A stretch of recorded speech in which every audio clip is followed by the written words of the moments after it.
What do you think of when you picture a secret agent? Maybe it's epically walking away from an explosion, or sneaking silently behind enemy lines. Well, in today's adventure, we throw all of that out of the window. Tell me everything you've discovered about our Rome operation. Specifics, please.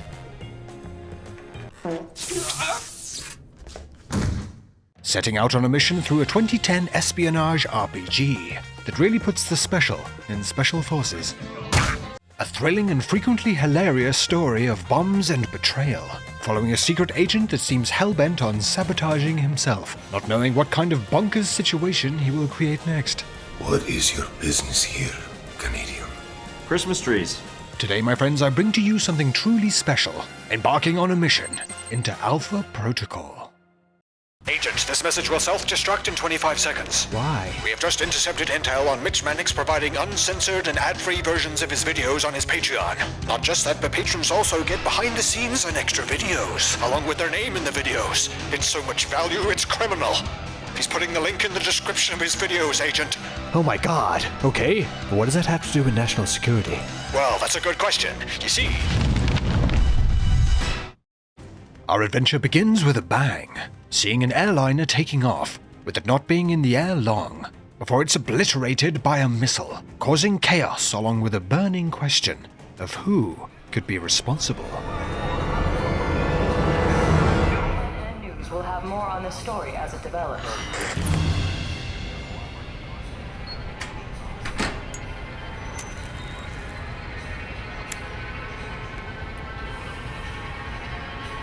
If anyone is to blame for these events, Mr. Thornton, it is you. Alpha Protocol began here, after all.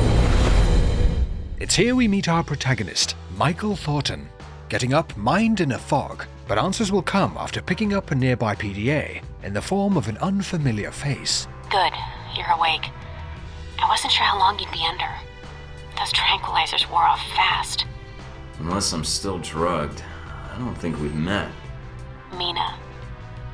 And the static on the screen is interference, not the drugs. Too bad. Static's a good look for you. Yes, distorting your face makes you look even more beautiful. Cringe-inducing attempts at flirting aside, Mina tasks Mike with escaping this room, which Mike tackles with what will be a trend of his, not exactly going for a subtle option. In case of emergency. An endeavor his captors are not too pleased about. You just hold on.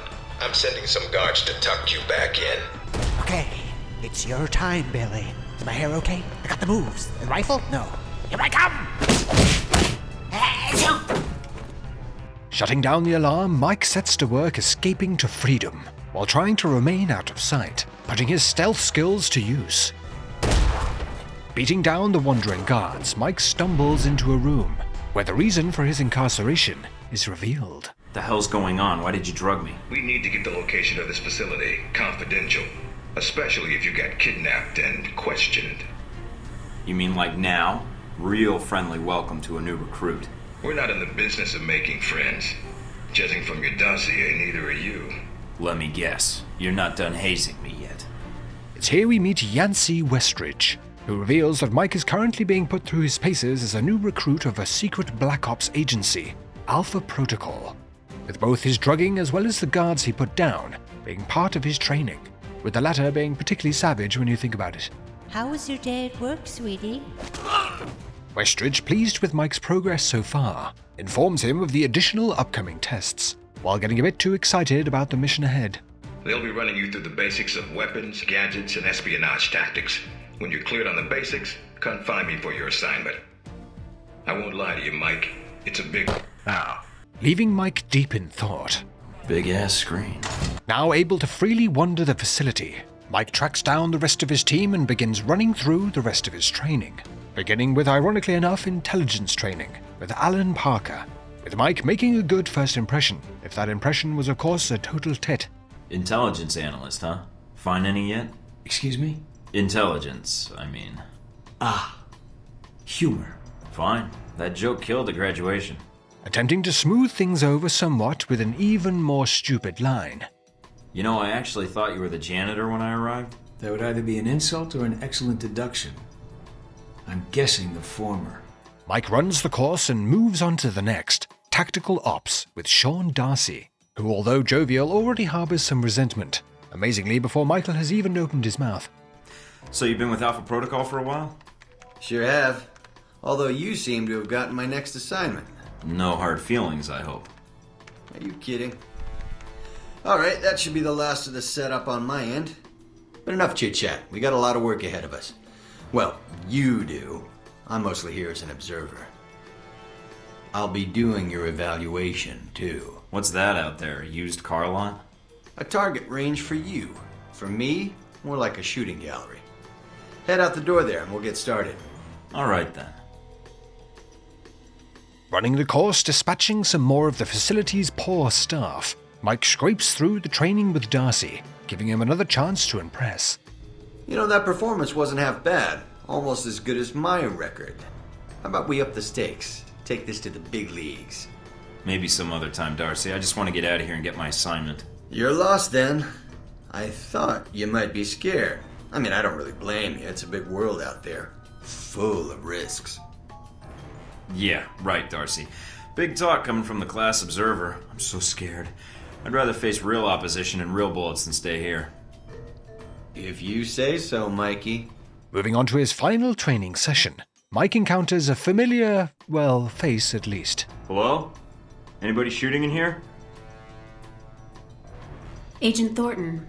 Hello. Hey. Hey, you're the one I spoke to when I woke up in the medical bay. Glad that wasn't a hallucination. Do you remember my name? Or do I need to write it down for you? No need, Maria. That voice of yours carved it into my head. It's Mina, actually. But good guess. Not really. I blame the drugs they gave me. I wasn't exactly myself. The guards will be glad to hear that. You made quite the first impression. Good lord. Are you sure those drugs have worn off, buddy? Considering I'm about to go into the firing range, let's just say I was distracted and move on. So, where's the weapons trainer? Michael, please, I do not want to get demonetized like last time. I'm it. Sexist much? Well, depending on the reaction, you bet. Michael? I see. But let's get down to the task at hand.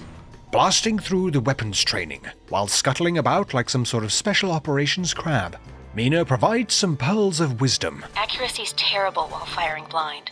And ultimately ending in Mike once again attempting some disturbing flirting. I'm logging the results now. Alright. Is somebody out on the course? Darcy. He's trying to beat your time. He is? And here I thought we were going to be such good friends. As soon as he knew you were talking to me, Mike, he was in here in a second, in case he saw you as a challenge for my affections. Am I? Wait. That face. Enhance. Analyze. Ancestry confirmed. Oh my god. Training complete. Mike reports in with Westridge for a briefing on his first assignment. You guys must have spent a fortune on the TVs in this place. You all done? You tell me. Westridge walks through the importance of managing relationships with friend and foe alike to get the upper hand when completing missions. Like if I wanted to seduce someone? I mean, not like I have trouble with that or anything. If that's what you want to do, pay attention to the clues in your environment. Sometimes people will have advice, and intel can help. But there's another way. Read much? Do restraining orders count? Yes. With the tests and formalities out of the way, it's time to get serious, with Westridge leading Mike to the operations room and going into the details of his first assignment, tracking down a highly dangerous man, one Ali Shahid, a man linked with the attack on the civilian airliner carried out using missiles owned by an American defense contractor, Hellback. A missile with a multi-stage targeting system called Jacob's Ladder. That airliner was his first target. Specs and shadiness of this whole thing aside, how did Shahid get his hands on that missile? Missiles. He's got more. He stole them from Hellback, and we need them back before he gets any more trigger-happy. Then we want you to kill him. You know where he is? No, but that'll be part of your mission in the Middle East. Find the missiles, then find him, and take him out. You don't want him taken alive? If he cooperates, sure, bring him in. On the off chance he tries to kill you, then put a bullet in his head. I'll put my years in charm school to use. All right, then pack your gear. You're heading to Saudi Arabia. Not coming with me? I'll be there in spirit. And on video and radio when needed, Agent. And I just got here. Oh, well, I'm gonna miss this place. I doubt it. I'll contact you when you reach Saudi Arabia. With his first mission confirmed, we flash forward once more to Mike's interrogation with Hellbeck's CEO, Henry Leyland. Care to explain how Halbeck lost its missiles? Old news. An accounting error. The missiles. You didn't lose them, did you? Angry, Mr. Thornton? Because of what happened in Saudi Arabia. Now in Saudi Arabia, Mike checks in for his briefing. Mike, can you read me? I'm getting lots of interference. I think I can figure things out from here, sir. What? Wait. I don't need to listen to that jackass.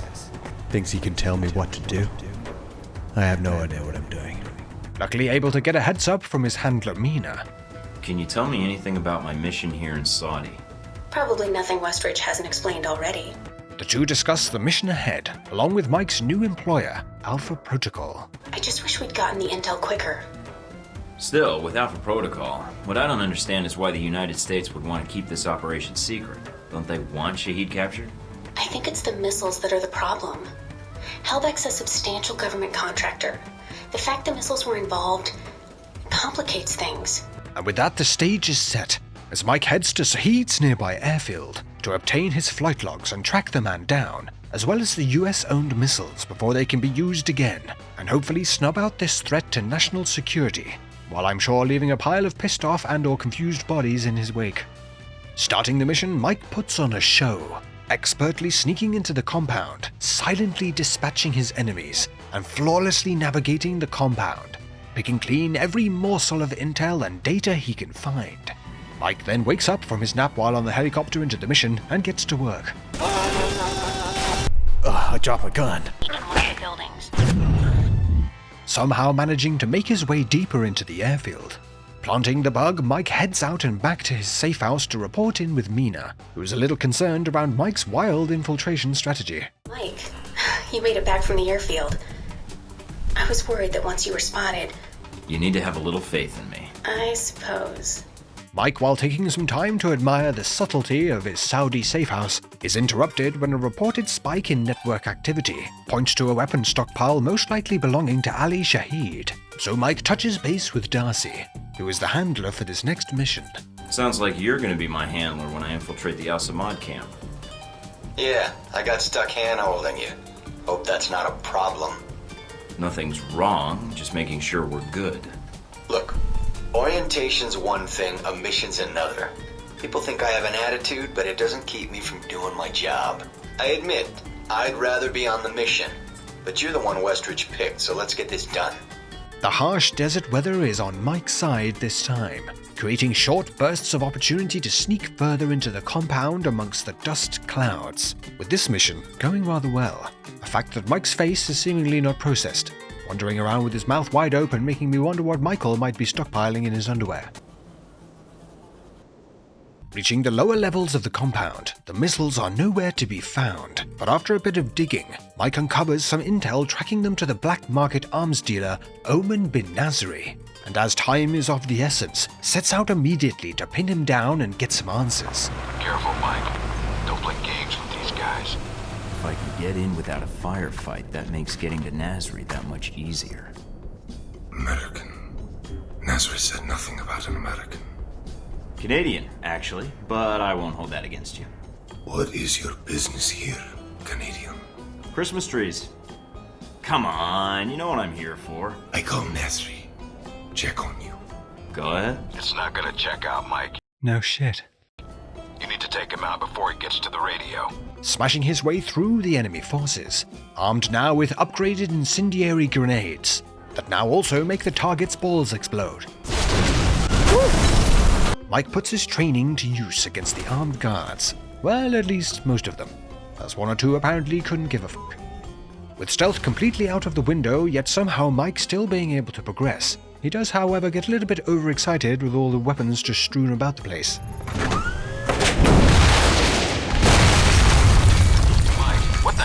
that? I fired a missile at the palace.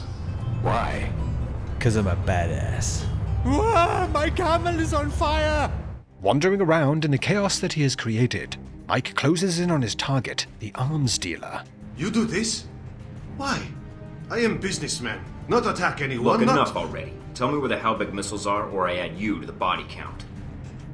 The missiles? You are too late. Already gone, sold. You cause all this trouble for nothing. Sold to who? I take their cash, not their names. You come a few days ago. Maybe you could have killed them instead of my men, eh? Mike, this is bad news. If he's telling the truth. What you do now, huh? Kill me? That not get your missiles back. Mike, we need to know where those missiles went. If we let him go, he could lead us to the people he sold the missiles to. Or they might come after him. Either way, we win. But if he can't lead us to the buyers, then we've let a killer go, and more people will die. I'll take the cash you made on the sales here, and the account number to the Saudi holdings you think no one knows about. It'll save me from having to hack the file. Now get out of here before the Marines show. Are you sure about this, Mike? Yeah, if we just let him go without a bribe, he would have smelled a trap. I want him scared, not paranoid. And a little extra cash might prove useful later on. Yes, Michael, I'm sure what your safe house needs is an additional water fountain. Searching the room and heading back to the safe house, the team make a breakthrough, uncovering that Al-Samad and their head honcho Sahid have received a large supply of these Halbeck-owned missiles at another one of the nearby airfields. Making his way through the facility, it's not long before the team's suspicions are confirmed. Wait a minute. And you have heard nothing from the control tower? No, Shane. But your plane is prepped and ready for takeoff, as you asked. Looks like Shahid's got a whole lot of ugly with him. Something is wrong. Have our men come to meet the trucks at the checkpoint with the assault vehicles? At once, Shane. It's Shahid. Should I take the shot? No, if we do that, we lose the missiles. But if you can still intercept the convoy, we have a chance. It's now or never, as Mike battles his way to intercept the convoy, despite Sahid's guard's habit of diving balls first on top of him. Making it to the convoy in the nick of time, Mike cuts down Zahid's whole lot of ugly lieutenant, puts the brakes on the vehicles, before realizing the gravity of the battle ahead, with it being just him against a small army and these armored vehicles. With this all being a lot to prepare for, so Mike refers back to his training, and immediately does the cha-cha while having a sit down to think about it all. Along with the armored vehicles hell-bent on destroying their own forces, Mike grabs some conveniently placed rockets and decimates the convoy, until one of the APCs gives birth to Sahid, for a chance at some real answers.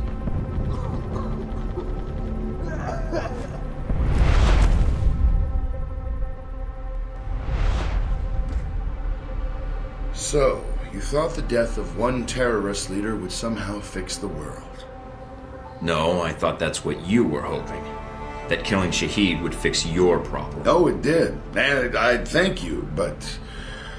well, here I am. Tie and all. Lucky for me. There's always one thing I wanted to know. After you killed Shahid, why you did what you did next? Were you trying to find out what happened to your friends? Or were you after me? Trying to bring down Halbeck, perhaps? Or maybe you were just cornered, looking for a way out.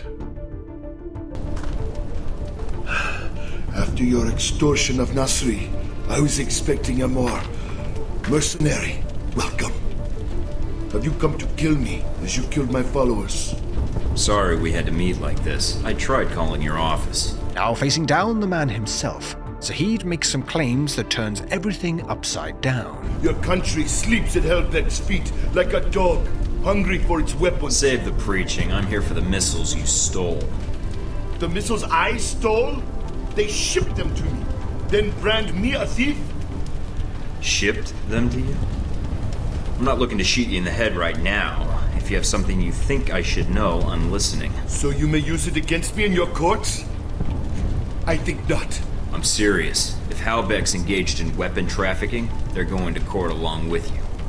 You are Halbeck's agent in this. Why would you allow such a thing? I don't work for Halbeck. You already know something is wrong. The data you found in the detention cells of our camp, that was not stolen missile data. That was given to us. You have two choices. You can believe me or kill me. Helbeck uses you, but you do not see their influence. You will. Trust me in this. Mind racing, Mike listens to Saheed, wondering if it could be true that this has all been orchestrated by Helbeck and Alpha Protocol, using him to cover their plot. All right. I'm willing to see it. What is this proof? Call your agency, tell them I am dead. But to remove yourself from the area first, before they call. Give false coordinates. Unless you wish to speak to your pal next. Where are you going? I will contact you, and I think the information I can provide will be worth the time you have spent looking for me. Letting Saheed walk with the promise of him obtaining proof to allow them to expose Helbeck, Mike then gets a devastating clue, indicating that he might be onto something, after all. Your first priority is... Westridge? Westridge, do you read me? Mike, get out of there. Mina? I'm tracking multiple missiles homing in on your coordinates. Get out of there. What the hell?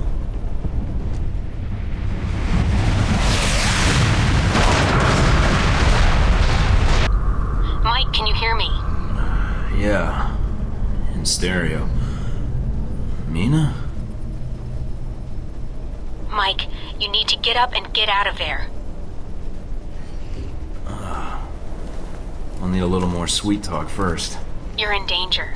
You need to get out of Saudi Arabia. But Helbeck... the missiles... Mike, Helbeck is the one that sent the missiles to your location. I think they wanted to erase the evidence of the missiles entirely, and you along with it. Great, so now I'm reduced to being evidence? How did they get these coordinates? That's the other problem. I think they have someone inside Alpha Protocol, and whoever it is fed them the coordinates for the missile strike. Is there a way to track down who had access to my coordinates? Not cleanly, no.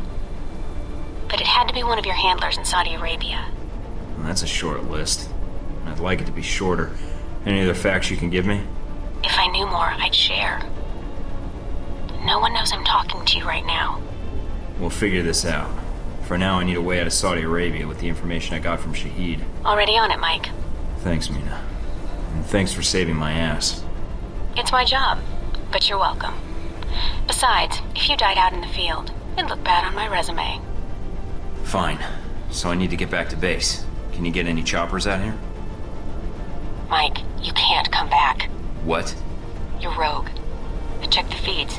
They've already sent out notifications to the intelligence agencies about your status.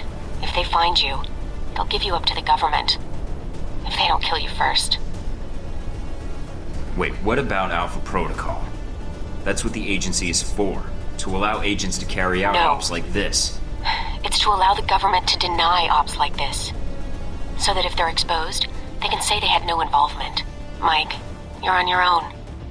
Alpha Protocol's the only thing protecting you right now. Following such terrifying revelations, Mike heads to safety, for he has a lot to think about, indeed. Returning to the safe house, Mike goes through some of the intel sent by Saheed, and the ugly truth begins to become clear. So there was a connection between Al-Samad and Helbeck. Looks that way. But what worries me is why. According to this, Helbeck's got 3 targets. Taipei, Rome, and Moscow. Transmitting the information now. Looks like the missiles were shipped through Moscow. Helbeck's got a distributor there. Or had one. As for Rome, it looks like an Al-Samad cell was activated, but I don't know why. And in Taipei, Ronald Sung, the president of Taiwan. Someone's been ordered to assassinate him. This doesn't make sense. What does Helbeck hope to gain? A profit. Helbeck wants to raise global tensions, spark a Cold War, and turn the world into their private marketplace. They'll be able to secure military contracts and a steady consumer base for their weapons for years to come, if they succeed.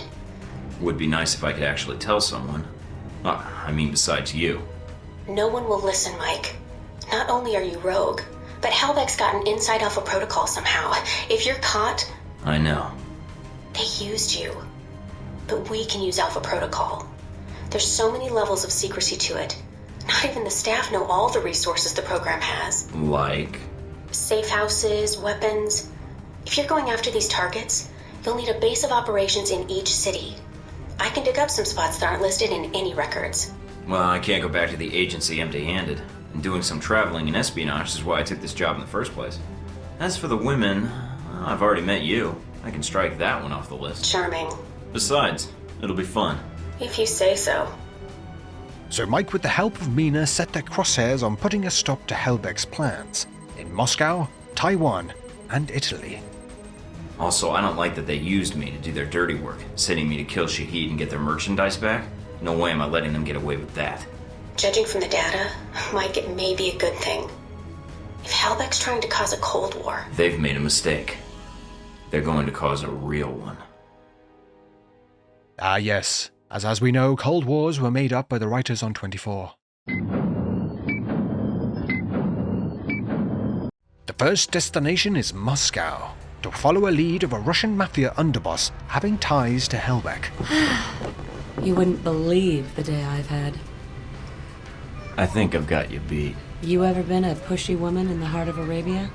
Once, lost a bet. Cute. Mike, while of course slinging endless cringe-inducing chatter blinds. You're right. It's a long flight. Plenty of time to get your name and a hotel room. Wow. You just come right out and say those kinds of things, huh? Woman, you have no idea. At least remembers to make up a backstory, claiming to be in the oil business on his way to Moscow. So that's me. How about you?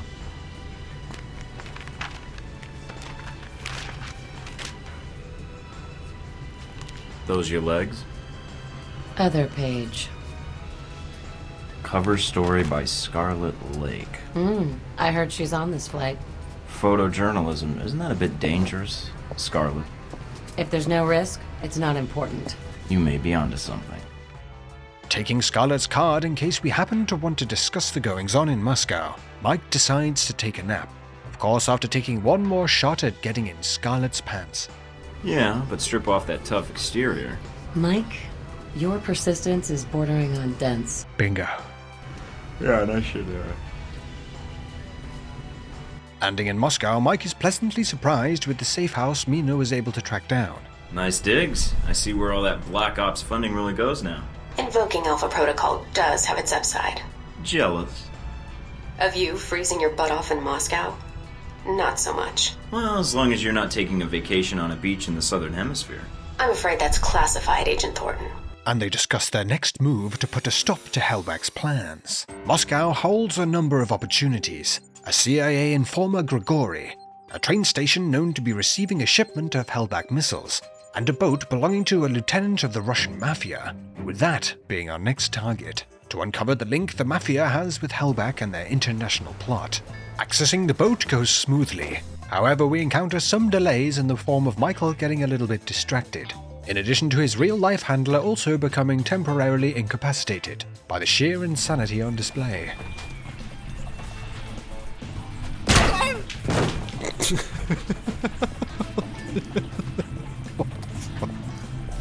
Finally getting back to task, Mike dispatches the Mafia lieutenant and takes a peek at the boat's systems to search for intel for a moment, before being rudely interrupted.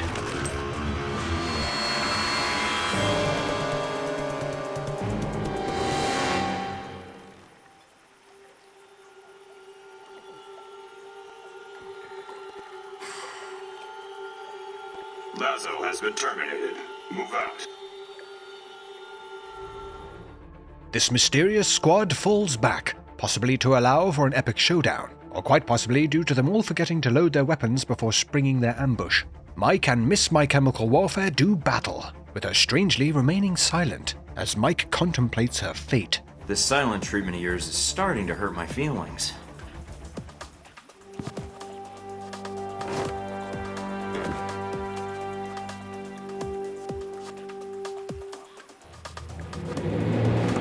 With her handing him a locket, he spares the girl, and whizzes off into the night to report on his findings.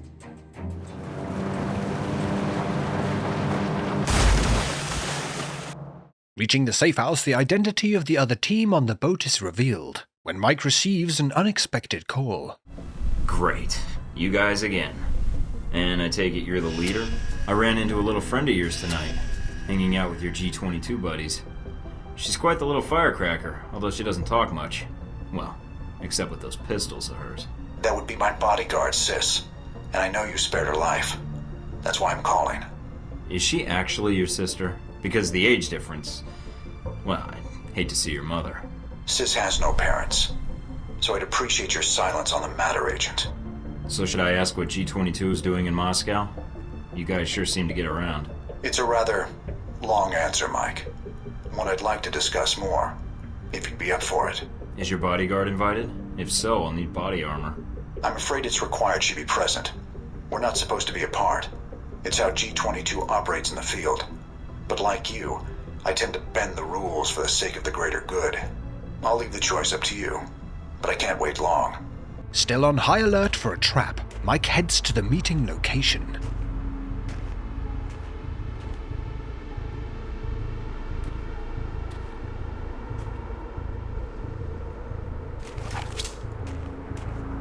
Beautiful night. Let's not ruin it by shooting each other. It's all right, sis. Hello, Mike. No trouble finding the place, I hope. Here we meet the brains of the operation, Albatross, who is aware of Mike's predicament, being rogue and chasing down Hellback. I propose we cooperate. You will find that as extensive as Alpha Protocol's leftover safe houses and gadgets are, well, G22 has access to much more. And the price? Let us say I owe you. You've already paid me, in the only currency I value. All right. I need all the friends I can get. And for some reason, I trust you. You won't regret it, Mike. We're out of time, I'm afraid. Thank you for listening to me, Mike. I know you have a great deal of work ahead of you. Albatross, I need to know something. Yes. What? This business with Hellback. I can still prevent it, right? There's a way to stop them. This isn't going to end well, is it? Mike, it never does. With at least one lifeline in the form of G22 at least temporarily secured, the next task is to meet up with this CIA informant here in Moscow, with him being someone who knows all the major players in town, so should be a valuable resource. As Mike travels to the bar he is known to frequent, placing his cards right on the table in a number of ways. I'm looking for a man, but not in that way. So, what do they have on tap here? Why are you wasting my time? Not getting the answers he's looking for, Mike thinks back to his training to assist him in extracting the intel he's after, contemplating every angle and micro-expression to make the most calculated move in expertly extracting the data. I ask you a question, I expect an answer. Now, are you Grigori? Yes. Hellback is smuggling weapons into Moscow. Who's their contact here? I do not know. Mike, what are you doing? Look at that. You spilled your vodka. I told you, I do not know. Then tell me something useful. Keep playing stupid. You're done. You want Surkov, Sergei Surkov. Hellback, it is a business like his. He may know how to help you. Mike leaves with the name, Sergei Surkov, leading him to the last of the initial intel locations in Moscow, Leningradsky Station, where a cargo train is reported to be moving these devastating Hellback missiles. Arriving, Mike finds a fight already underway. Must be a small army out there. Come out, or I'll shoot through those boxes you're crouching behind. Forging another temporary alliance with the woman who is definitely dressed for the snowy weather, Mike works his way through the station, finding the train but no missiles. Confirming this dead end by looking up the ship's manifest, he heads out, getting another encounter with the confusingly prepared blonde woman, wielding her M60 with shotgun shells and no ammo belt, but at least she had her flu shot. Michael, I did not realize you knew how to kill so well. I don't like to brag. Michael, your pants are igniting. And so polite. Maybe I should keep a more careful eye on you. Can't say I mind that. In fact, maybe we could work together a little more closely. Michael, like I have not heard that suggestion before. Maybe a few decades ago. I'm not asking you to marry me, just think about it. Here's my contact info. Call me sometime. Hey, I might even pick up. You did not just say that. I will be in touch, Michael. I think we will have much to discuss, you and I. Alright, in the interests of international goodwill, I accept. Michael, she can't hear you. There's a helicopter. Returning to the safe house, Mike checks his emails for any updates and finds one from Darcy, his obnoxious former colleague from back at Alpha Protocol. Sean congratulates Mike for surviving so long, promising that he will be the one to hunt him down and take him out now that he has gone rogue. As after all, nothing says secret agent like sending an email directly to your target informing them you're trying to kill them. With all this getting a bit much for Mike, having to stare like a psychopath at the lady working in the next building to calm down, he checks in with Mina, who has an update on the man Grigori provided over his spilt vodka. The name Grigori provided, Sergei Surkov. He's well connected in Moscow and he may know what Halbech's plans are. Any idea where I can find him? I've confirmed he's at the American Embassy now. He should be there for the next few hours, if his schedule holds. Good to hear. After Mina becomes too beautiful to continue her broadcast, the line is snatched by Albatross, who has an offer regarding the upcoming mission. Agent Thornton, I understand you're going after Surkov. Albatross, a little surprised to hear from you. There wasn't much choice. This concerns your plans for the embassy. Word travels fast. We don't have a lot of time. I know about your mission, and I can assist you in getting to Surkov. When you arrive at the embassy, I can patch into your frequency and provide support as your handler. Alright. I could use all the help I can get. Excellent. I have your frequency. I'll contact you when you reach the embassy, and we can go from there. Alright, I'll bring the marshmallows, you bring the hot dogs. What? Closing in on the embassy, Albatross contacts Mike once again to walk him through this mission. So how do you want to do this? Are we going to be on the buddy system? Wear matching t-shirts? Embassy guards in the front. But they don't seem to be on alert. You did speak to Grigori, didn't you, Thornton? I spoke to him, but he didn't mention any ties to the embassy. In fact, he's the one who gave me Surkov's name. Well, perhaps you would have been able to hear him if he wasn't too busy gargling on teeth and vodka. Looking to sneak into the American embassy to pin down Surkov, Mike heads onto the roof to enter unseen. But all ideas of subtlety are swiftly removed, as our blonde lady friend's VCI mercenaries blast into the embassy, gunning down and running face first into the guards. Now under the cover of the ongoing battle, Mike unleashes a few more of his more potent weapons, hurling his testicle exploding grenades around as we work through the carnage, carving a path directly to Surkov. Agent Thornton? You knew I was coming? Yes. Grigori mentioned you were in Moscow. I suspect he let others know as well. Surkov's correct. Unless you want to leak information, I suggest you use another contact in the future. That's irritating. Michael, welcome to everybody else's experience with you all the time. Before talking further, we must get Surkov out of the embassy under attack, battling through the forces trying to take him out in front of the building, with Mike dispatching them with his special forces training, expertly diving into a shrubbery. When Grigori indicated you were in Moscow, he underestimated your abilities. I did not. Glad I didn't disappoint. I was hoping you could help me. If I can, I will. You are here concerning Halbech, correct? May I ask why? Just a little payback. Bring them down, expose their criminal activities. Maybe punch Leyland in the face. Halbech is no small opponent, Mr. Thornton. Seeking revenge against them. It is a task for an army, not one man. Can you help me or not? I can. Halbech is smuggling weapons through Moscow, as you most likely know. Give me some time and I can find out their contact here. That's a start. I hope it does not prove to be the end, but I will contact you as soon as I know more.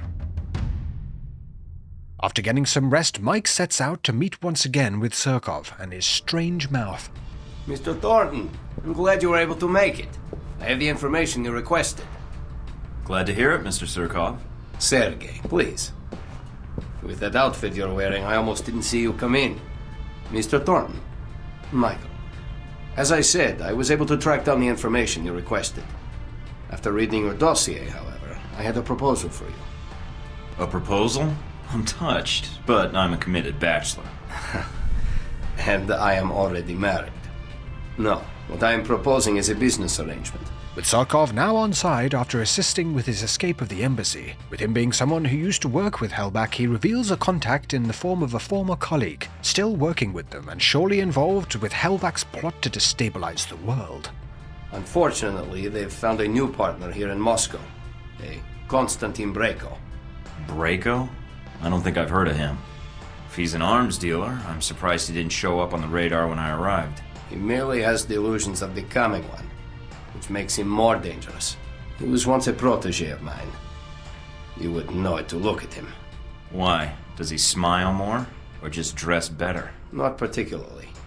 He is somewhat enamored of your American culture. The 80s, I believe. But Brayko is dangerous. He will sell to anyone, provided they have the money. Those missiles, along with the other Halbech munitions, could end up in places where greater tragedies can occur. So what's your proposal? Mike promises to protect Surkov from punishment for his former dealings with Hellback, for information on this odd-sounding Brayko character, with Surkov providing what he knows, along with showcasing some of his own protection. Very well. I will have the information sent to you, and thank you again for saving my life, Michael. Whoa there, big guy. Didn't see you there. You been there the whole time? My apologies. Champion Chick is here to see me, Mr. Thornton. If you are going after Brayko, then I am in need of protection while you're away. Nothing better than a walking wall, I guess. That medal for real? Champion Chick won it in the Olympics. Boxing, as a matter of fact. Yeah, I won some too. In shooting and martial arts. Have fun, you two. So you and Surkov met at the embassy during the attack. I could have timed it better had I known the VCI was planning to assault the place. You didn't seem to have much trouble getting information out of Surkov. I imagine you two had a cordial talk while the bullets were flying. He cooperated. I think he appreciated the fact I acted like a professional. I don't know if he fully trusted me then, but... But he did tell you who had the Hellbeck missiles. And he gave you a name. Yes. Konstantin Brayko.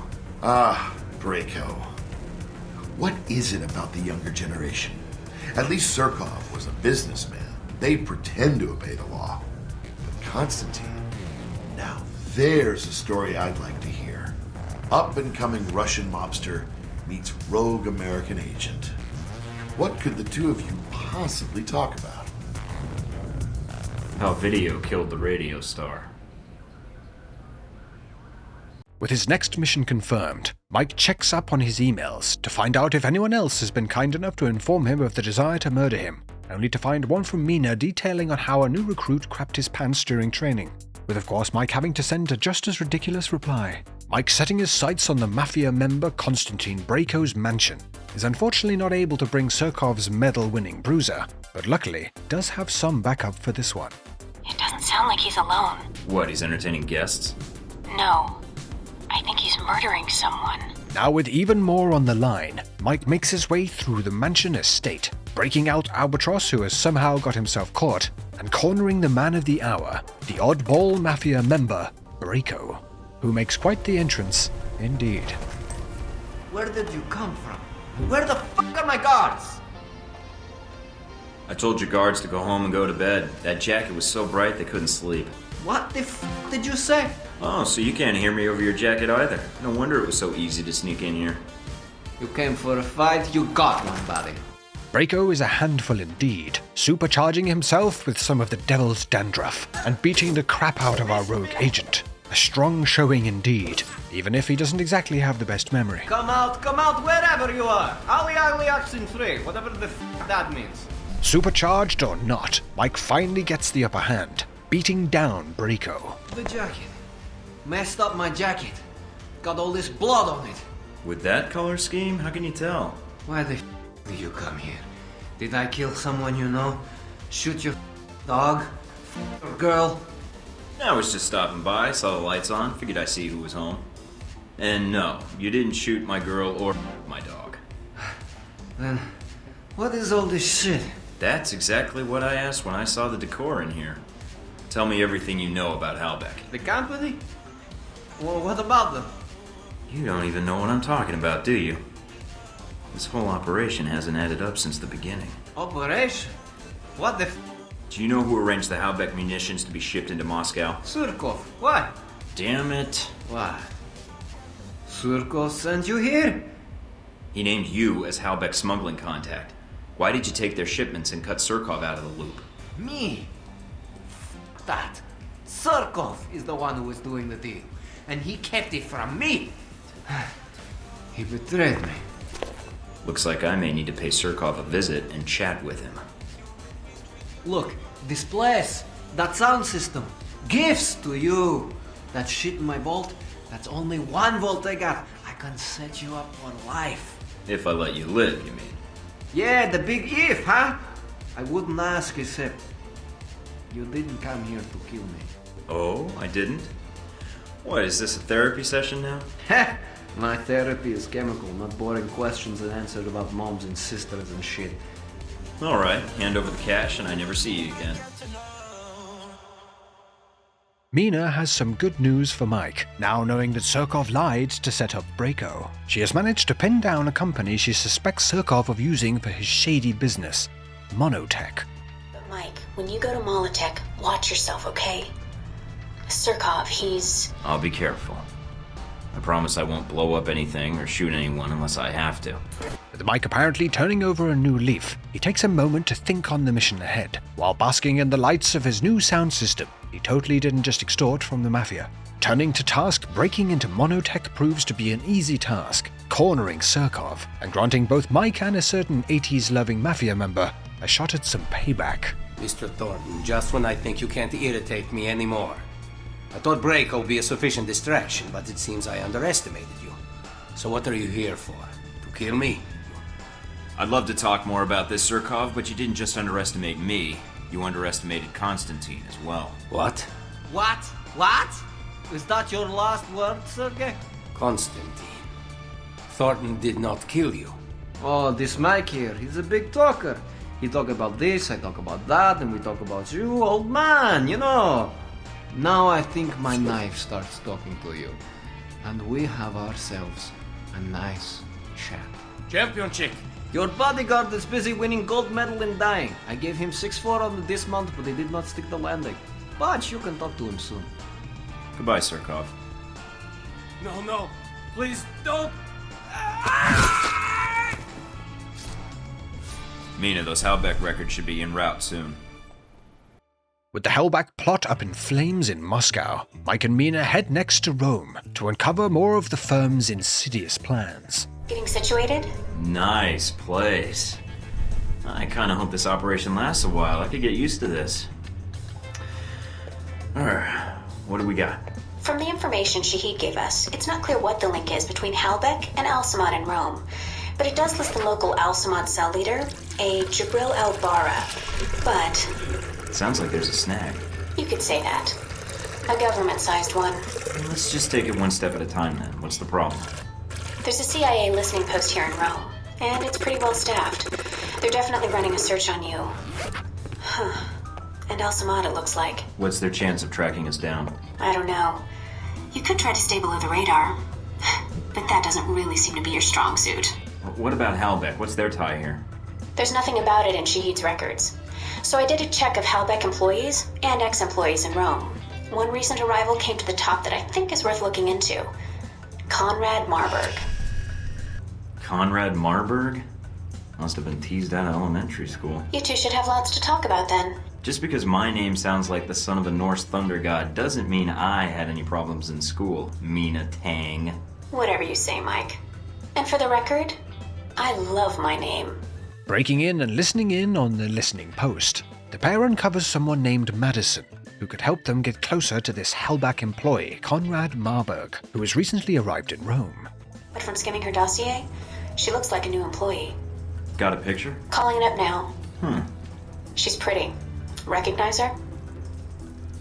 No, I think I'd remember. But if she's tied to Marburg, I think we've got a way to get to him after all.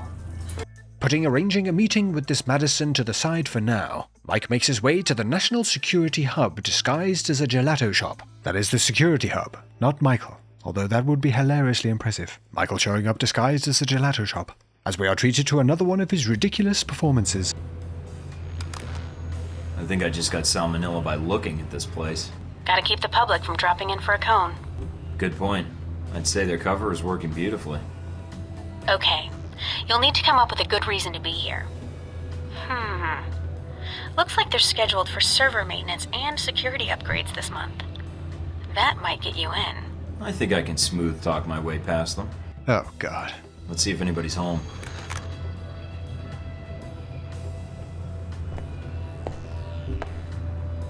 Hello?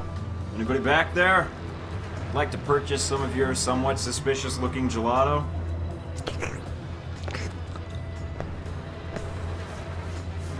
That is at least 7 health code violations right there. Can I help you? Or are you going to stand there and insult my shop all day? I'm here to fix the computers. We don't have a problem with the computer. Well, sure, not yet. But if you don't let me install the security update, oh man, you are not gonna like what this season's hot new virus does. 2 words. Horse all over your computer. Who did you say you work for? Mike, what are you doing? What the hell just happened? Looks like he didn't buy the story. I'll see what I can pull off the computers and head back to the safe house. Another fail comes in the form of being unable to get eyes on with one of Shahid's pals, Jabril al-Barra, at a fundraising banquet in the Italian countryside, but a breakthrough is achieved nonetheless, with the man himself emailing Mike to set up a meeting, possibly a trap Mike prepares himself, yet could never have been prepared for what would transpire. No sign of al-Barra yet. Maybe he stood you up. If he's a no-show, then I'll have to go find him. The message seemed genuine, Mike. Something must have happened. Sorry, that's... Switch off your transmitter. If you reach for your gun, one of my men will put a bullet in your skull. Let me guess. This was your table. Don't make me repeat myself. As fate would have it, Conrad has found Mike before he could even make a move. And from the looks of it, he's not playing around. So, is that it for introductions? You haven't even offered to buy me dinner yet. Reports place you as someone who prefers talk over action. You obviously read half the file. I like fighting, too. Besides, you're the one who's been doing most of the talking. Only because I need information. Provoke me further and I'll get it another way. You mean like raising your voice? You need to work on your approach. All you're doing is boring me. So you've done your homework, congratulations. I know who you are too.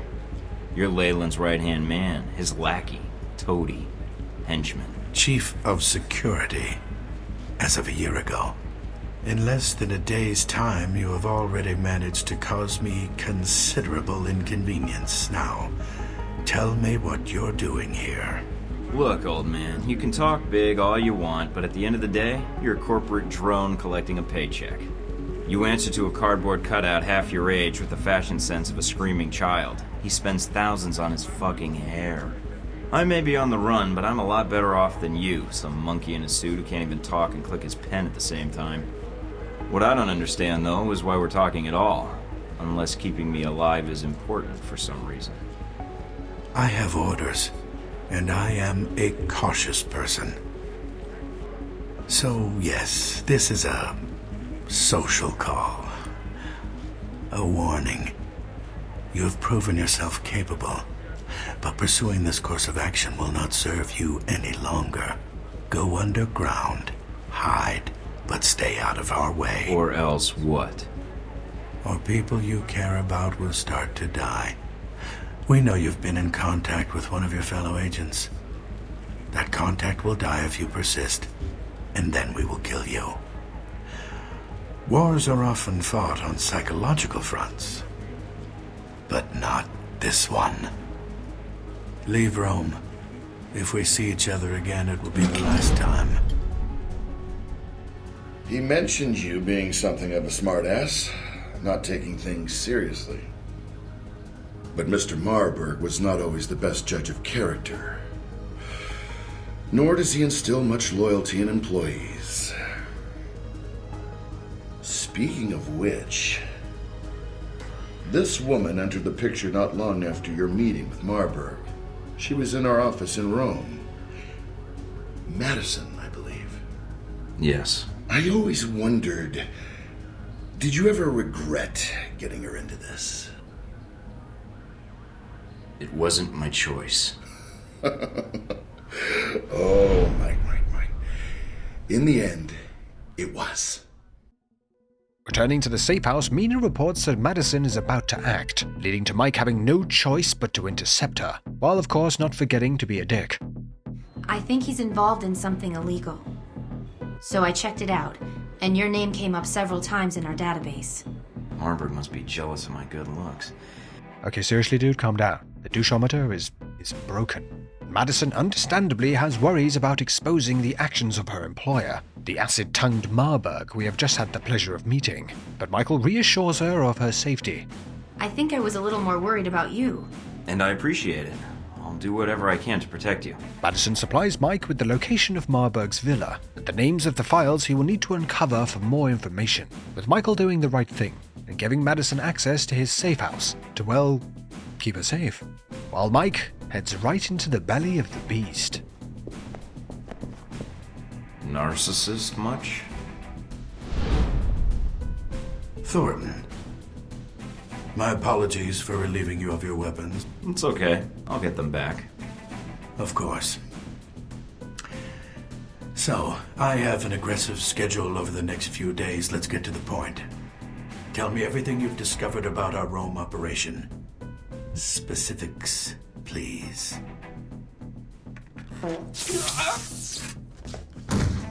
Waking up on the floor, Mike musters his strength, battering down the guard looking over him, using a combo of punches and the residual fart cloud. Searching for escape and exploring the mansion, Mike uncovers an odd addition to this luxurious house, with a whole room dedicated to a portal to another dimension. Investigating further, the opulence of this estate is a wonder to behold, wandering into grand halls with all manner of high-class decoration. Walking down a floor and taking out a guard, Mike finally gives in to one of his fantasies, not being able to control himself. You want some? Huh? You want to mess with Mike? Come on, I'll take your bullet. Come on. Huh? How you like that? Come on. Come on. You want a Christmas tree? Many henchmen fall during Mike's escape, but with him being able to snag some more intel while he's at it, with Marburg only able to stare on as Mike makes his escape. Feeling proud after his epic escape, Mike checks up on Madison. Anything on the news? This just in, mysterious covert operations agent Michael Thornton, named as Pervert of the Year. No. Busying himself with the task at hand, Mike infiltrates some ancient Roman ruins to put a permanent stop to the site acting as a data transmission hub for Marburg and his cronies, with once returning Madison once again stopping to check in with him. I noticed you had medical supplies in the cabinet. If you want, I could... I'd appreciate that. I'm starting to forget what it's like not to be shot at. Got more scars than skin now. You look fine. They must all be under the shirt. Guess I heal fast, along with the good skin. Thank my mother for that. Digging further, Mike blasts his way into a nearby warehouse owned by Marburg, known to be a site where he arranges shipments of questionable cargo into Rome. He's planning something big. But what? Luckily, despite yet another battle breaking out, this time between Marburg's men and a Russian gang, Mike secures the evidence of Marburg's involvement and heads home to Madison. Mike? Are you okay? Just tired, but I found what I was looking for. Was it enough? Can you take it to the authorities? No. If I do that, they won't respond in time. I have to do it. No, you don't. Let the police handle this now. You can let them capture Marburg, expose his involvement. I appreciate the concern. And I appreciate you trying to warn me about Marburg. I didn't want him to kill you. You had such a nice smile in the photograph. I was smiling. Must have been years ago. There it is again. You should do that more.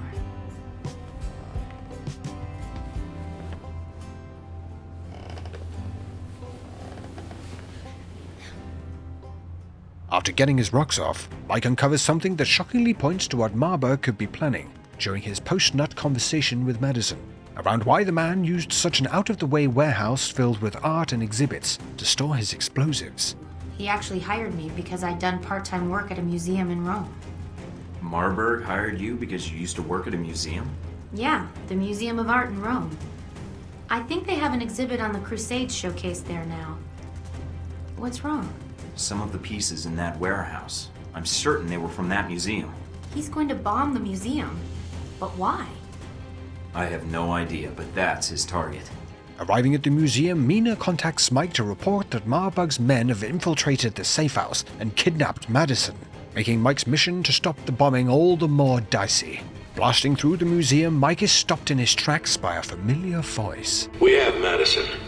She's being held in the west wing of the museum. My men have orders to execute her. That where your bombs are too? No, the bombs are with me at the Crusades exhibit. You won't have time to reach both. Either way, someone dies. You're right about that, Marburg. Why don't you stay put? I'll be right there. Left or right, Thornton? Your choice. Madison, or coming after me and the bombs. There's not time for both. Mind racing about this harrowing decision, Mike must act fast to save at least someone from certain death. A whole day of flying with my lifelong... Decision made, Mike charges towards the Crusader exhibit, with the way there being a treacherous one, as Mina calls in just in time to warn him of the mines that lay in wait. I'll keep an eye out. Brushing himself off, Mike reaches the exhibit, desperately hoping that he has made it in time. It's over. Let her go. Do as he says.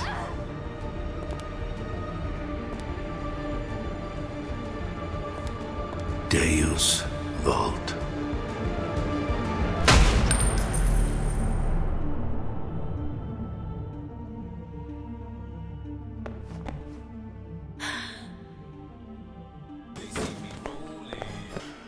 You brought it on her. You pulled the trigger. Don't blame me. You made your choice. Don't give me that third-party bullshit, Marburg. I'm gonna kill you. Quickly, which is more than a coward who shoots women in the back deserves. I may give you that chance, Thornton, if only to further your education.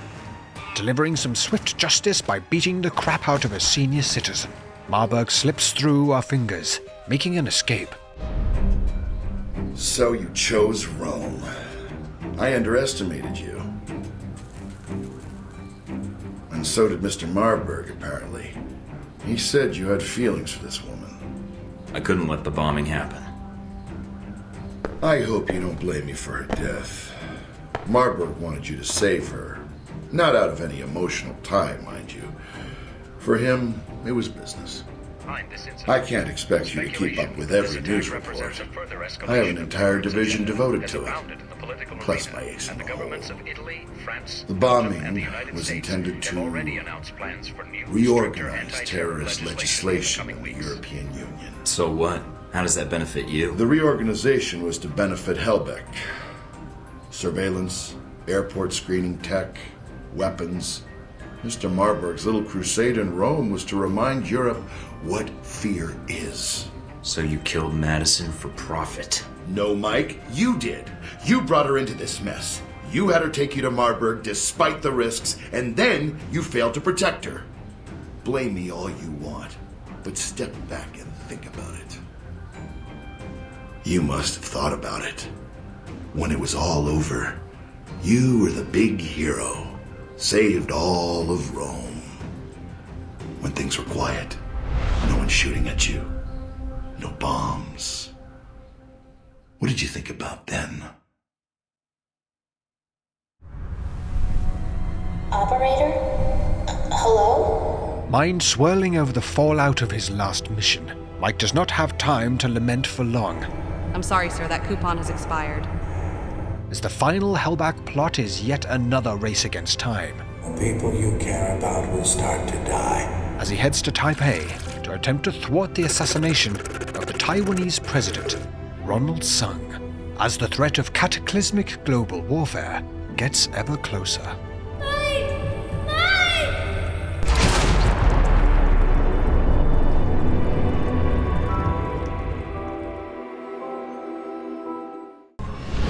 This is it? After Rome and Moscow, I was expecting something a little more upscale. Maybe you should unwind after the flight. Maybe take a shower. That might be more tempting if you were here. That might have to wait until we aren't fugitives from our own government. A man can dream, though. A man can dream. Taking the advice of Mina and heading to the shower, Mike is pleasantly surprised with some of the hidden features of this new crib. Okay. See? What did I tell you? This is why I love you. You can send roses to my dead drop in Prague. Mike's first task in Taipei is to meet with an influential triad boss, Hong Shi, who has ties to Sahid, who we cut loose earlier, who may be involved or at least knows something about Hellback's assassination plot. I'm here to see the Red Lion. I'm a friend of the Sheik.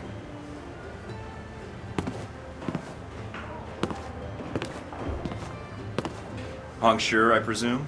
Nice place you got here. You know, I always wanted to retire someday and open my own restaurant. Maybe a little sandwich shop. Who are you? And why are you wasting my time? Oh, sorry. The name's Mike Thornton.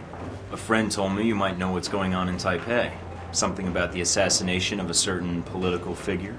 As with all negotiations, Mr. Shi wants something in return for his information, talking Mike into putting an end to some of the man's lieutenants who have stepped out of line. A man in my position has access to certain materials, Mr. Thornton. Materials that a man in Shahid's position finds very valuable. We had a long-standing business arrangement. I had no idea terrorists needed so many bootleg DVDs. I do not find your wit endearing, Mr. Thornton. And how does that put you in a position to know about an attempt on Sung's life? I'm willing to provide my information, not my sources. Fair enough. Let's see it. As promised, Mr. Thornton. Great. Flash drive. The currency of the modern secret agent. They are very convenient, aren't they? Oh, there is one other thing. Beware of the man called Omen Dang. Omen Dang? Really? Who names their kid that? Anyway, what's he got to do with this? I'm afraid no one really knows. He is a powerful man in Taipei, and I have heard his name mentioned along with the rumors of this assassination. I'll keep my ears open. Thanks. So we have a name, Omen Dang. A useful lead, as Mike drops in on another, breaking into a local warehouse to access a computer network, with traces going back once again to Shahid. It's while doing this that strangely, G-22 soldiers show up to try and put a stop to Mike's espionage, despite having clearly cool-looking yet impractical headgear. Upon leaving the scene, Mike gets a call that reveals why he encountered the G-22 teams, with Albatross requesting for him to disable the monitoring software that he just put in place. That data in our servers, well, let's just say it would be of little use to you. Disable your monitoring software, and I will compensate you. I know why you're here. I can help you. Leaving with less intel but a much-needed ally, Mike heads back to the safe house, with at least some intel obtained. Yeah, it was a shock for me too. I'm guessing he didn't call to chat. What did he want? I don't know. Something about a pizza delivery that never showed up. I think it was the wrong number. Mike heads over to the last of his initial leads here in Taipei. One Stephen Heck, who, as his name alludes to, is quite the character, possibly being even more of a liability than Mike himself, if you can believe that. Hello? In the back. The antics. Anywho, what can I do you for? I'd like to know more about Ronald Sung. That is, if it won't cost me any important body parts. I know a lot about a lot of things. Like, for instance, did you know that in the 1960s, the CIA surgically jammed a mic and antenna into a cat for an op codenamed Acoustic Kitty? No, I've never heard that. Have you heard of anything relevant to my previous question? Oh, it's relevant. Just between you and me. You're with the agency, am I right? Faced with the oh-so-confusing experience that is this CIA agent, Mike has to break out some of his grade A bullshit to convince the man he's talking to the right one. You remember a few years ago when Castro got ill all of a sudden? You did that? Well, let's just say I was in Cuba at the time, on vacation. That was you? Shit, I heard about that. Bravo. So, Ronald Sung, huh? Hey, did you ever notice his name's an anagram for lard on guns? Ironic, isn't it?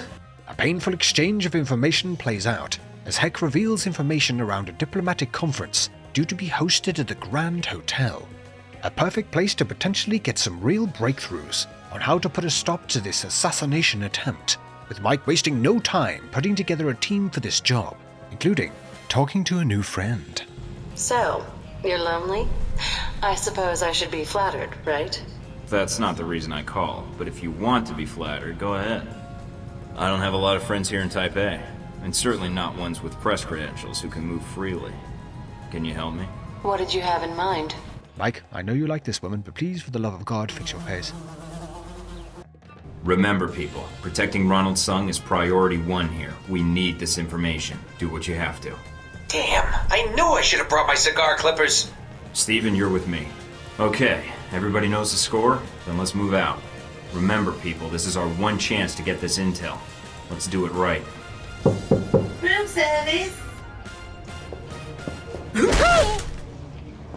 Mike, along with the absolute mad lad Stephen Heck, makes his way through the hotel, apparently in competition with his new bonkers team member to see who can be the bigger cockwaffle. It's Scarlet.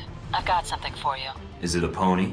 Making it to some of the attendees' systems, the team uncovered that this Omen Dang Mr. Shi spoke of is part of the Chinese secret police. If he is involved in the plot to assassinate the Taiwanese president, this could get very messy indeed.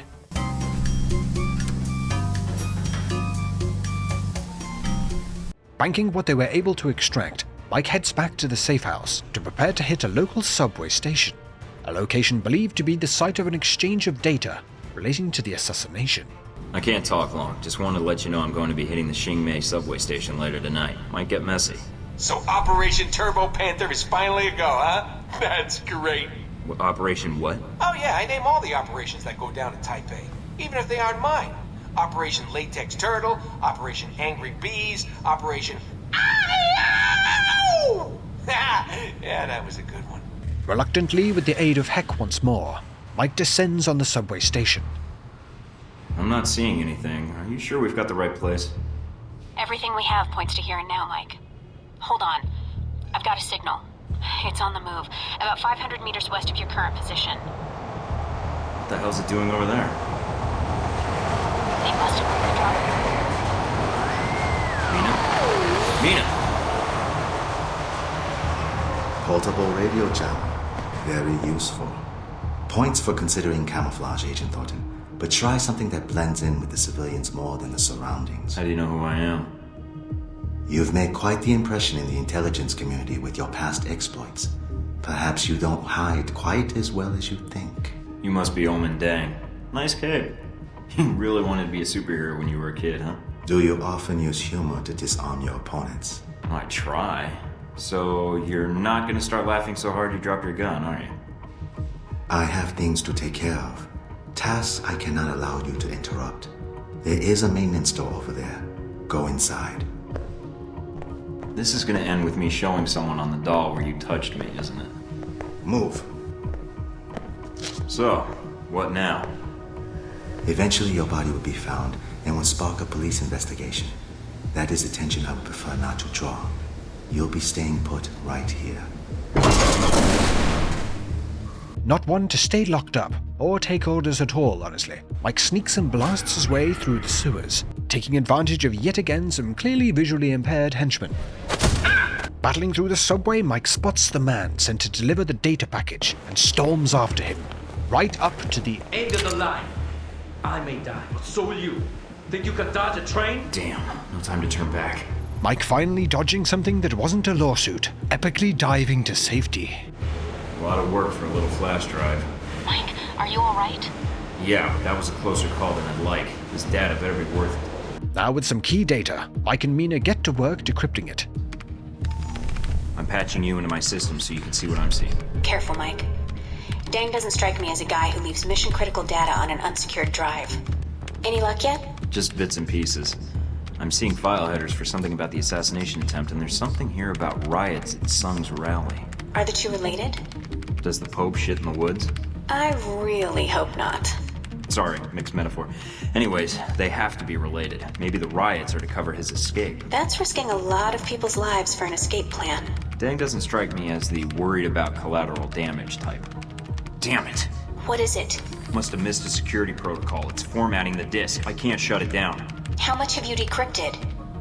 Not even enough to convict in a TV courtroom. With only enough time to retrieve one set of data, Mike downloads the assassination data, choosing it over the intel over the potential riots associated with it. Mike will just have to pray that he has made the right choice. I made the best choice I could, given the options. But it didn't turn out that way, did it?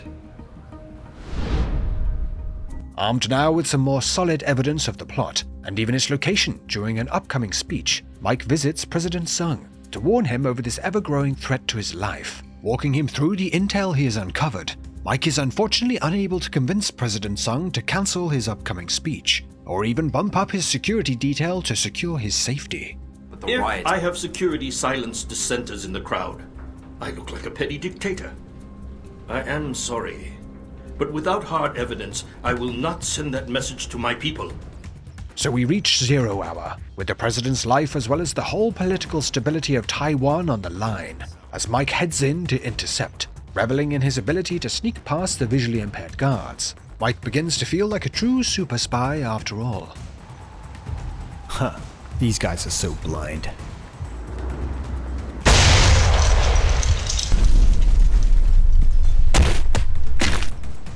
Coming to, Mike with the aid of his team progresses through the gardens, towards the location of the president's speech, running into an all-too-familiar face. Hey, we're not done yet. Omen in the face of defeat runs for it, but with the help of Albatross's G-22 men, we are able to give chase. Attempt to hold them here. Accomplish your mission. I'm sorry, what? Cornering the caped creep, right in the nick of time. I didn't think you were one to hide, Dang. You're missing your big opportunity. Show yourself.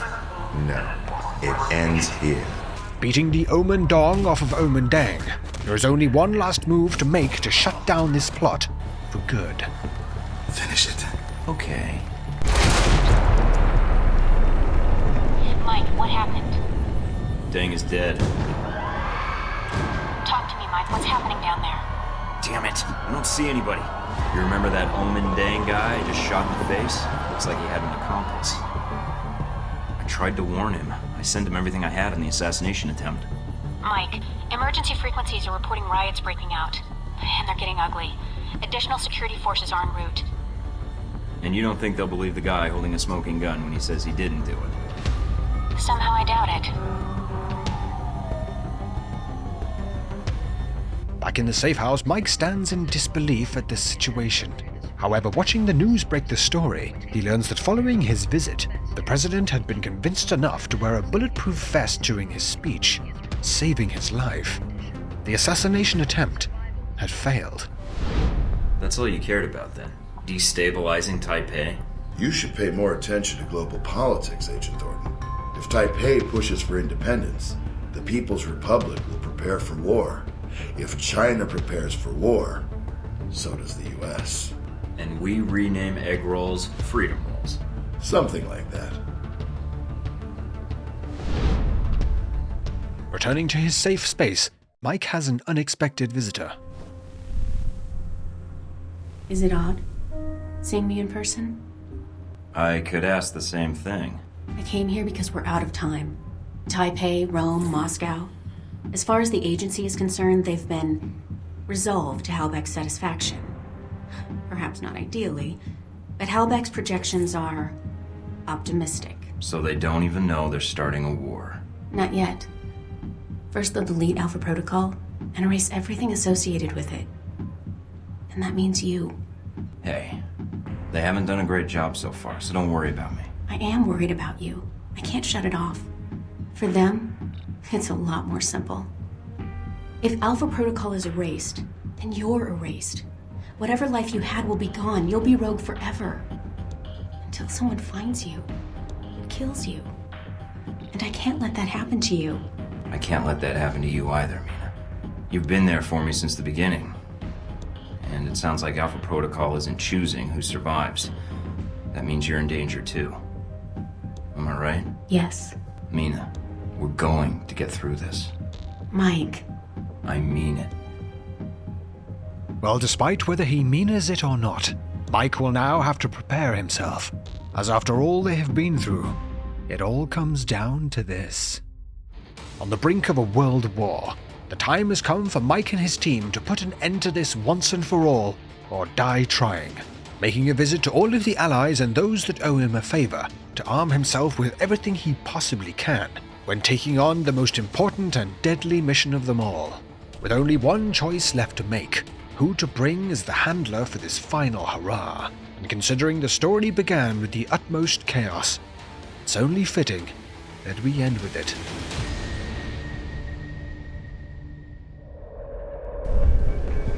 Did you take care of what you had to do? Everything's in place. How about you? It shouldn't be much longer. Are you safe? Probably safer than you. Mike, if this doesn't work... Goodbye, Mina.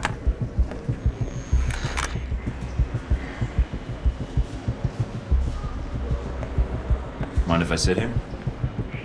Go ahead. It'll save me from having to call in the squad. All done running? Never was. Yeah, well, whatever you call it, I'm here to bring you in. Glad you're not making a fuss about this. I called you, remember? So, here we are, Agent Thornton. Looking back, the thrills, the women, the intrigue, was it all worth it?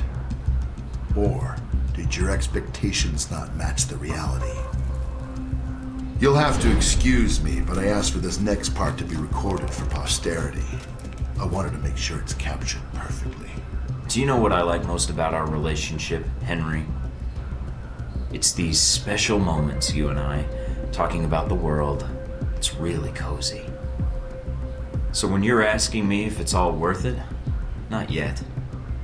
But it will be when I look back on this years from now and get this beautiful wave of nostalgia. Never mind then, Thornton. Seems I'm not done. What I'm gonna remember most is how you thought you had it all under control before this little plan of yours came crashing down around you. All right, Thornton. I suppose you're bored of these questions anyway. Frankly, so am I. So if there's nothing else... I know who was behind your weapons trafficking in Moscow. I know about your connection to Surkov and how Brayko was set up to take the fall. If you think Shahid is dead, well, just wait until his next video broadcast. Shahid? But you killed him. The missile on the convoy. Oh, the one that didn't kill me either? Leyland, come on. It's taken you this long to realize you made a mistake? You don't know what you've done. All these plans of yours aren't going to cause a Cold War, they're going to cause a real one. And I know that's something you don't want. Spare me your lectures, Thornton. You're a civil servant, while I run a multinational company. Your evaluations of world events... Please. This conversation has outlived its usefulness, I think. Although, one last thing I'm curious about. Since you have every angle covered, what happened to that footage, Mike? The one of the airliner you had in your possession. It's safe.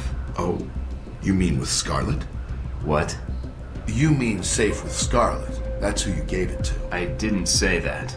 No, she did when we asked. She's here, you know. She was resistant at first, but, well... Bullshit, you don't have her here. She'd run circles around you. Perhaps both of us.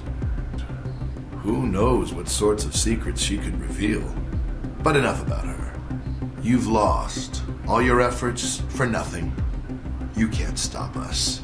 If you say so. Who am I to contradict you? You're a confident man, Agent Thornton. But there's no place for you to run now. Leyland? What is it? You've got something on your tie. Childish. Maybe, but it's a start. A little taste of the humiliation to come. If that's all you've left, Thornton, I overestimated you. Of course you did. See, when all's said and done, you're gonna be the media's next best friend, Leyland. I promise you. Amusing. Not really. Well then, you'd best get to it, Mr. Thornton. You have an hour. I look forward to your efforts. Doc will be along in just a bit to administer your meds. Nice knowing you, Thornton. Back where it all began, Mike is faced with execution at the hands of Helbeck when Phase 1 of his plan begins with a reassuring voice. Psst. Hey, Mike. Steven? No, the ghost of ass-kicking's yet to come. I'm on my way. Oh, and there's a guy coming your way who looks like he wants to violate the Geneva Convention all over you. You might want to take him out first. Grabbing his gear, Mike unleashes himself on his former employers, getting a chance to catch up with the facility's janitor, who confirms that Leyland and Hellback used Alpha Protocol to enact his insidious plan, using Mike as a pawn to progress their agenda. And the revelations don't stop there, as Mike alarmingly confirms Leyland's claims of Scarlet being in the facility, coming across her in one of the interrogation rooms. What are you doing here? I could ask you that same question. Did they hurt you? No. Mike, there's something I have to tell you. Can it wait? We have to get out of here without getting killed. It's about what happened in Taipei. About Sung. There was a reason I was there. I was the shooter. There's nothing I can do about it now. There's more important things at stake. What are you going to do? You mean, what are we gonna do? I need your help if I'm gonna get out of here. I also need that footage. And failing that, your testimony. No way am I leaving you here. All right, Mike. You've got my attention. I'll get the footage and meet up with you. Thank you, Scarlet. I'll get the footage and meet up with you. Did they hit you in the head, Scarlet? With one key member of the team back on side, disaster strikes, when Westridge appears revealing that they have finally been able to capture Mina, with Mike channeling the desire for a follow-up booty call driving him back into the fray to rescue her, while sporting the derpiest of mean faces. Finally, with all members of his team released, Mike sets his sight on some payback, beginning with Parker, who despite unleashing a swarm of turrets, has some genuinely disturbing moves. Parker, I'm warning you. Thoroughly on the warpath, Mike heads outside and battles with some helicopter reinforcements that he takes down so effectively that he can't help himself but to do a celebratory faceplant. The helicopter is not all, as he is then stopped by the rival smartass of Alpha Protocol and email enthusiast, Darcy, shutting up the motor mouth for the final time. What's going on, Mike? Mike continues blasting his way through the compound, apprehending Westridge, who is clearly still recovering from his accident getting too close to the camera, leaving only one last thorn in his side. Going somewhere? All right, Thornton. What is it you want? Just a little payback. That's for Madison. That's for what you did to Mina. And that's for my life. You think you can give me orders? Think you have control of this situation? Thornton, hold on. I can get you whatever you want. I knew you'd be reasonable about this. I suppose you think you've talked your way out of this. I know what matters to you, Leyland. And for the next few years, seeing you drag through courtroom after courtroom and watching Halbeck fall apart is enough for me. If it comes to that, you mean? It will. Trust me. All the evidence I have is going exactly where it needs to go. I think you're in for some disappointment. The government won't allow my involvement with Alpha Protocol to be exposed. Alpha Protocol? What's that? They'll just deny it exists.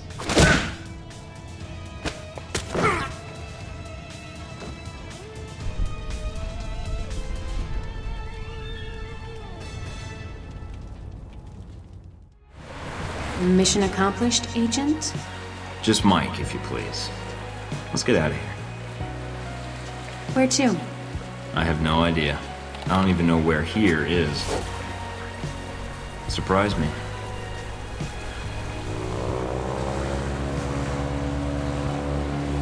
That'd be a change. What's that supposed to mean? You're not the most predictable person, Mike. Keeping up with you is a lot of work.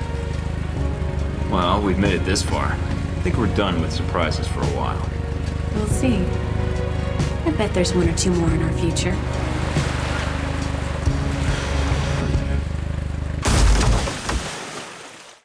And that was Alpha Protocol, a nearly 15-year-old espionage RPG that for me was one hell of a successful experiment with the formula, as epic and thrilling as it is silly and goofy.